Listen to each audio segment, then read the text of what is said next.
Well, good day, viewers. Today we have a 2016 Chevrolet Colorado. It has the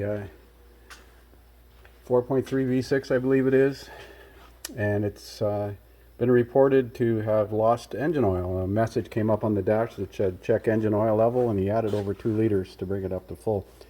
Now, I've already looked at this thing and determined that the engine oil cooler lines are leaking.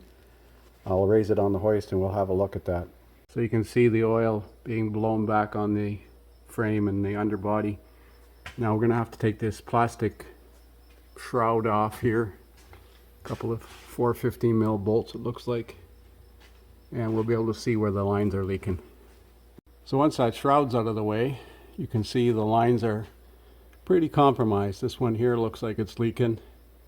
This one here is, these are mild steel lines and they rust. Why wouldn't they make them out of aluminum or even better, stainless steel? Now there's locks inside here, so we're going to pop these plastic pieces off and hopefully we can get these lines out. I think I'm going to cut the line so that I can rotate it, but we'll see. You can see there's little lock clips in here.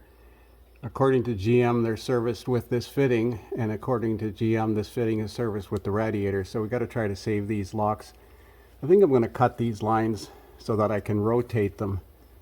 Or maybe not. Maybe that one will come out. This one here seems a little stiff in there. In that spot.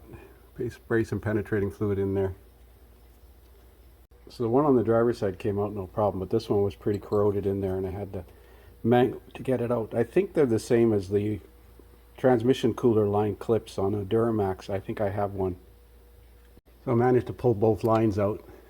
This one I had to twist a little bit, but it came out.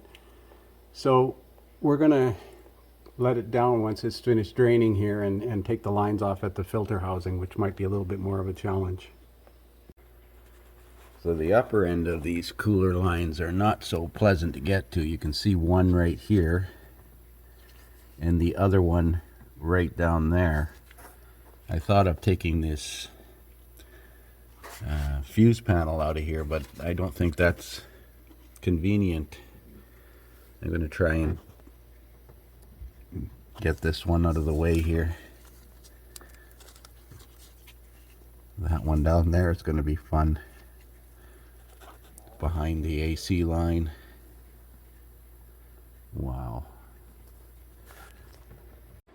So I managed to get them out without taking the fuse panel out, but I dropped this clip somewhere down on top of the frame.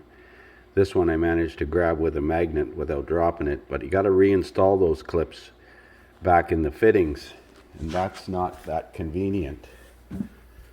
You can see that one fitting way down there, right there. This one here is not too bad, but I don't know where the clip went. They're purple. They have to be reinstalled. So there's the part number for one of the lines, and there's the part number for the other line. I couldn't find them aftermarket. I had to get them from the dealer. And they don't come with the clips, as I mentioned. Well, would you look at that? There's the clip. Fell right through all that maze and made it to the ground. That's unusual. So I managed to get the upper line clip on while it was still on there, but then I decided that it's impossible to get your hand in there to get the lower one on, and you have to reshape it once it's in there. So I took the fitting out of the top. Now to get the fitting on the bottom, I'm using a 30 millimeter injector socket and a reducer and an extension through the wheel well here. Hopefully get that fitting out. So there's the lower fitting. I changed this O-ring. I got the fitting cleaned, the circlip reinstalled, reshaped. I'm going to use a 1 1/8" socket to reinstall this thing because it's a better fit than the 30 mil. The 30 mil was loose, although it's probably too deep. Let's see if I can start it by hand. So I used a 1 1/8" 1/2" drive socket, then a 1/2 to 3/8 adapter, then a 3/8 to 1/4" adapter, because that AC accumulator or AC muffler is real close, and I still had difficulty. Now I can tighten it up now. So we're going to put the lower line in first, put some dielectric grease on the line, and this yellow band has to be invisible from the outside of the fitting. And I'm going to check with a borescope to make sure the clips are on the outside before snapping this plastic retainer over top of the clip. Hopefully we can get this in there.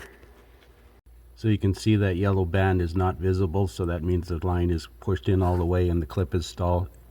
So we pry that plastic secondary plastic clip on there and put the upper line in. So there's the lower lines reinstalled. I cleaned them with brake cleans and spray painted them with black enamel paint. That'll slow down the rust a little bit. They'll last a little longer, I think. I managed to reuse that bent clip. I straightened it out, reshaped it, and again, make sure that the ears are all on and then the secondary locks are in there. So we're going to change the oil on this thing, and that's basically it. It's good to go. Put the cover back on. Yeah, thanks for watching.